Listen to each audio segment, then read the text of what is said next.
Hey guys, Jim here. Welcome back once again. Today we're going to take a look at another amazing knife by Zieba. Now, if you've watched my channel for any length of time, you know already that I'm a huge fan of Zieba's work. I own somewhere around a dozen of his knives, kitchen knives, folders, all kinds of stuff, and I've been nothing but impressed with each and every knife. Obviously, or I wouldn't want to own as many as I do. What we're looking at here is, hands down, without a doubt, my favorite model that he has done in a tactical style flipper. Now, you go back, the first one I got was my S2. I have a couple of S2s, and I've got the bolds, I've got two bolds, I've got, I just can't even keep track. S3s, S5, which is this one, the S4, which was the Angry Bird that I showed you guys before, but yes, it looks very different because Mike just did a new finish on mine. He called me up one day and said, hey, send me that S5 back. I want to do something really cool to it. So I've got this brand new copper finish that he's doing. It is really, really awesome. And he put in this brand new back spacer, which has the skulls in it. Very slick, very cool.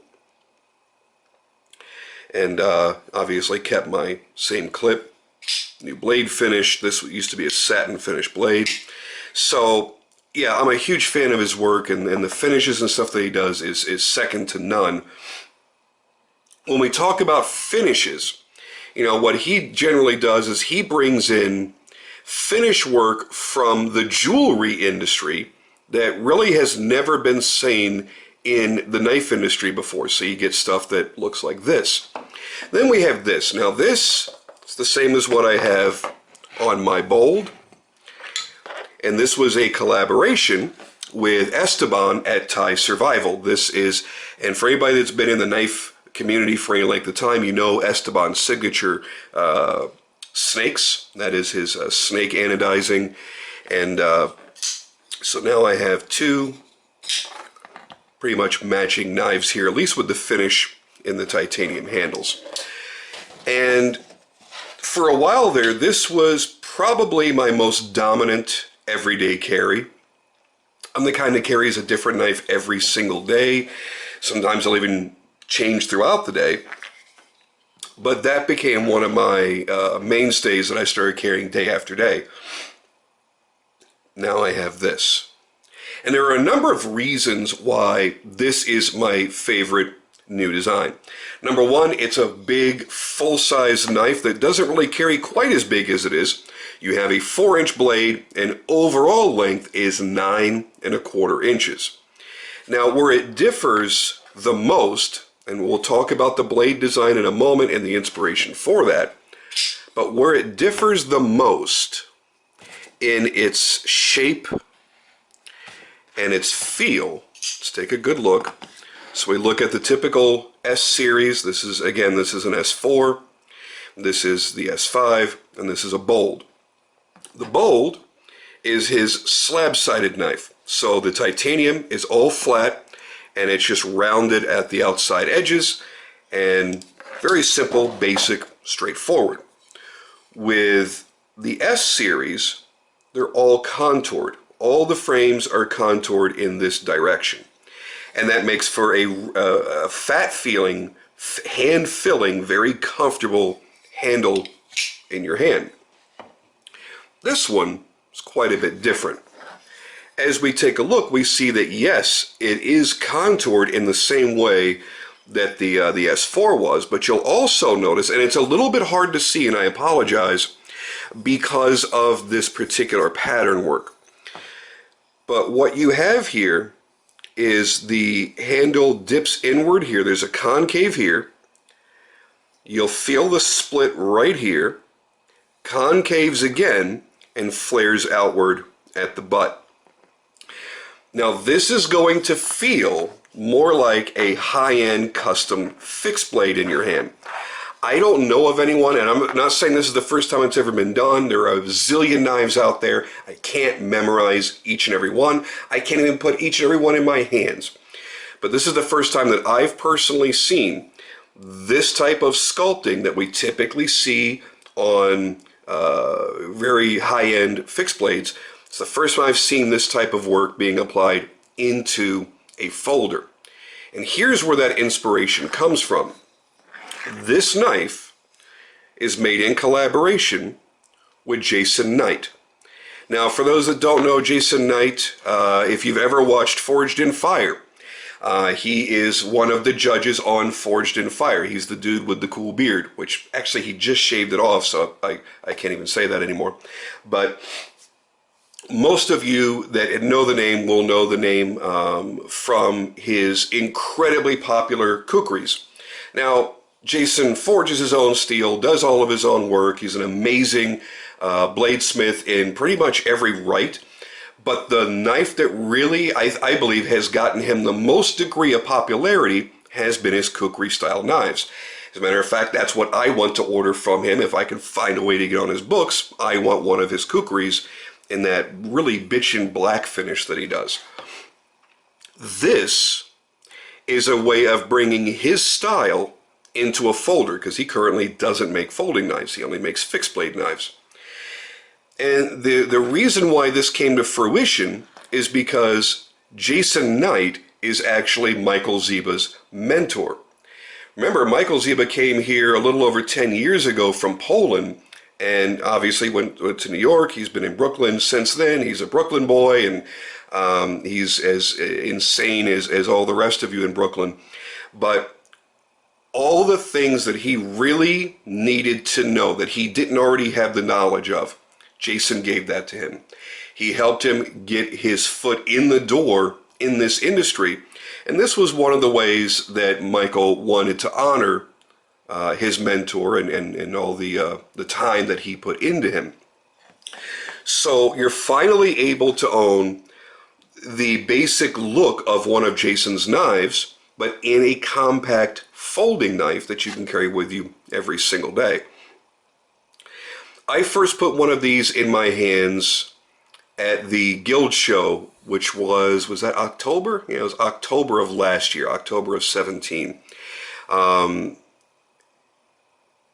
As soon as I put this knife in my hand, I went, I have to have one of these. There's no way around it. It melts into your hand. It's like it was made specifically just for me. Now, there's nothing wrong with the way the handles are made on his other knives. But it's a very, I don't even want to say basic, because there are a lot of people that can only make slab-sided titanium frame locks because they don't know how to get this contouring done properly. But that is fairly basic, especially for someone of Mike's skill. This, the way that it contours in, flares out, contours in, flares out, the seam that you feel there, it's telling you where your fingers should be. Doesn't force your fingers to be anywhere. It's just made to drop right into your hand perfectly every time.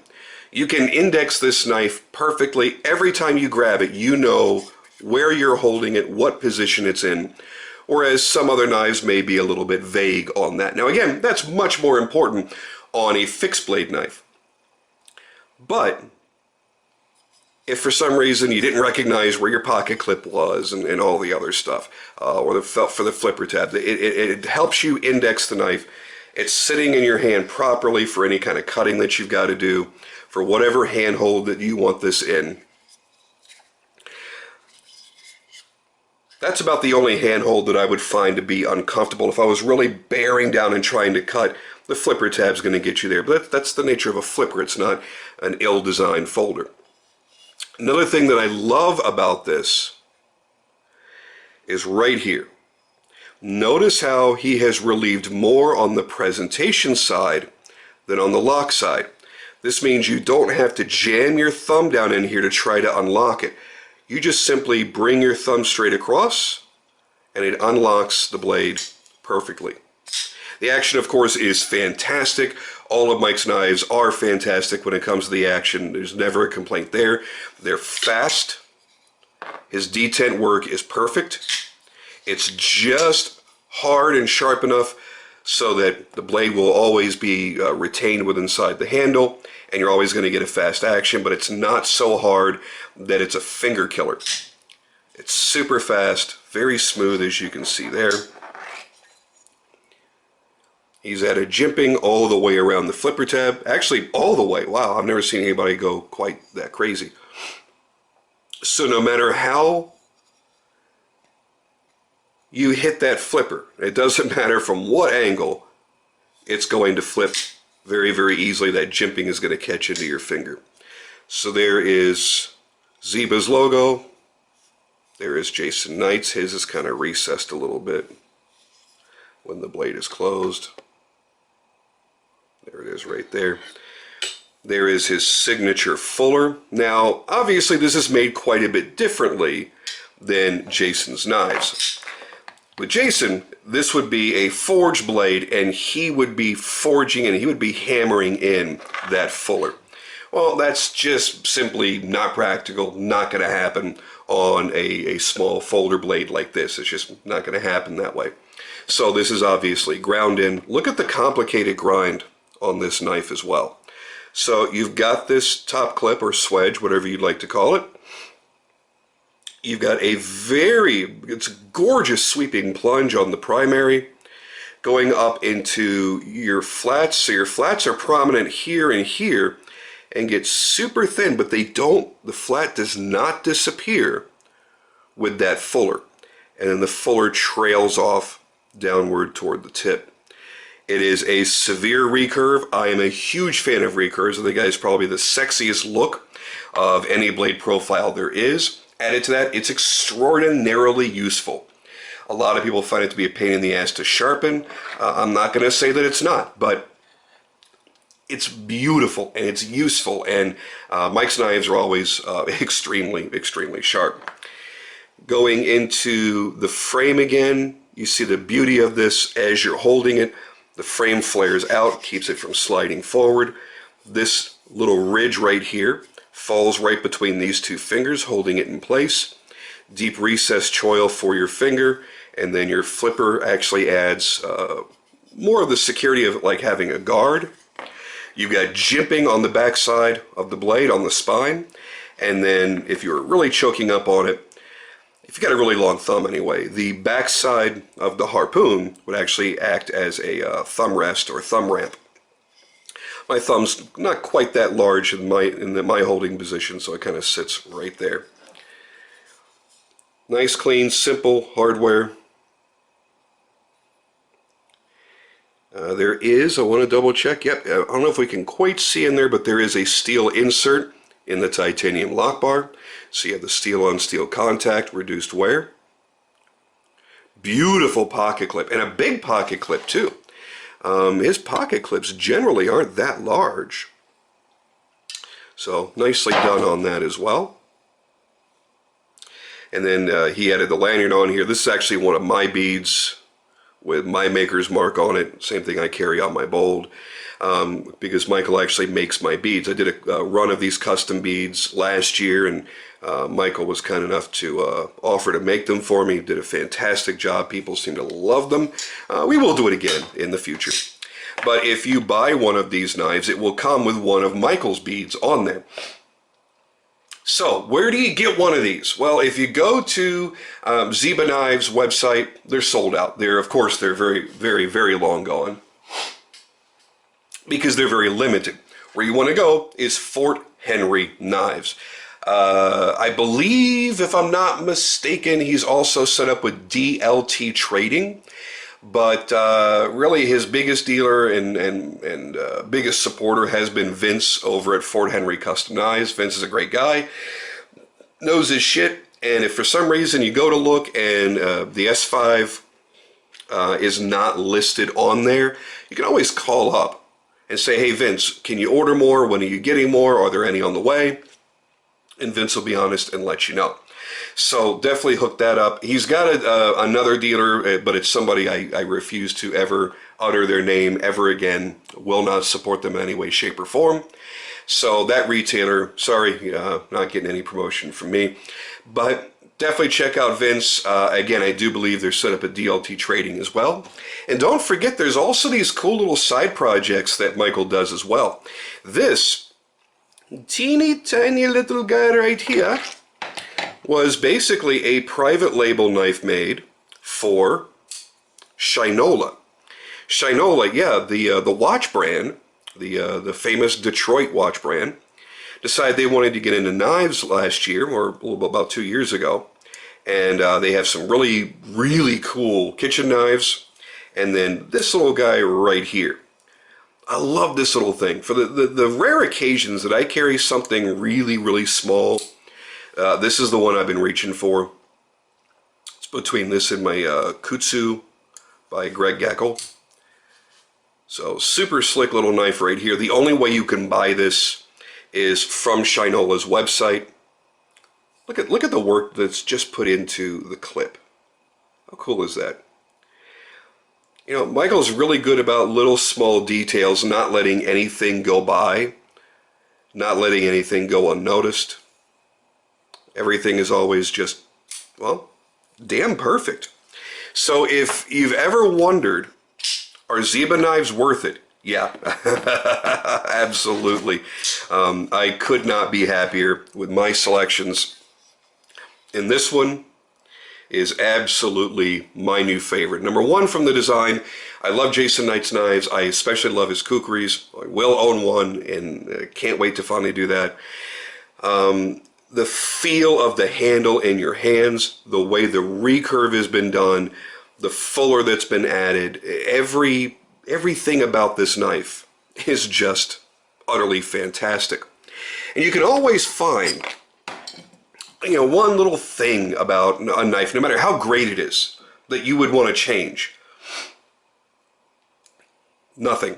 I would change, I mean, aside from finish, I would have liked to have had something besides the stonewash finish, just because I know the really, really cool stuff that Michael does.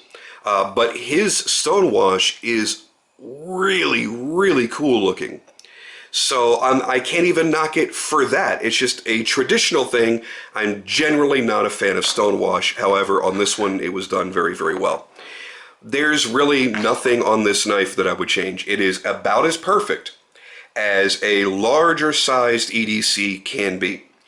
You know, there are a lot of guys that would go, oh, it's too large with the 4-inch blade. It's a little bit too thick in the handles. It's going to be a little bit heavy for me to carry, even though, as you'll notice, inside of the frame is skeletonized on both sides. But there will be people that just go, it's just too large of a knife for me. It's too thick. It's too big to carry.